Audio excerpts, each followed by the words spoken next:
She kept her hands up. She followed every order, but when she reached for her phone to call her dad, a federal judge, the officer saw a threat instead of a daughter. And with one shot, her life ended. But her story didn't. Sarah Miller was 22, a political science graduate, valedictorian, daughter of federal judge Richard Miller, and proud black woman with a future so bright it could have lit up the nation.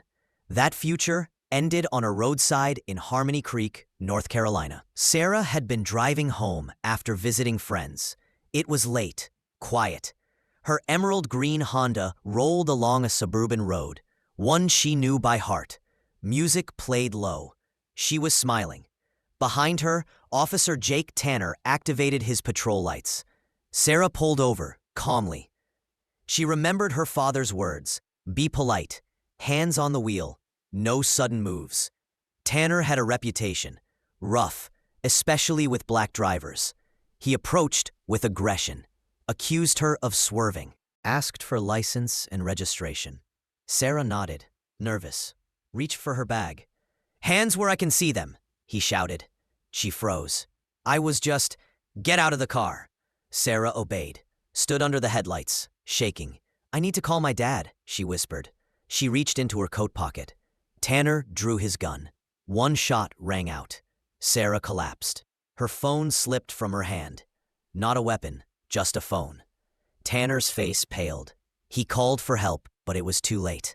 Sarah bled out as her father's number lit up the screen. Detective David Chen picked up the call.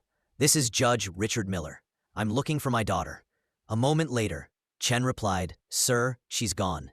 The case went national. The body cam showed everything: Sarah's calm, Tanner's aggression, the shot, the truth. The jury found Jake Tanner guilty of first-degree murder. At sentencing, Judge Miller stood, not just as a grieving father, but as a symbol of accountability. Tanner was sentenced to death. It wouldn't bring Sarah back, but it would send a message. She reached for her phone. He reached for his gun. One of them was seeking safety. The other feared a lie he told himself. Sarah's story became a warning and a legacy.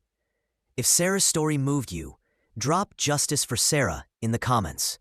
Like this video, subscribe, and share it with someone who needs to understand what accountability really looks like. Her voice was silenced.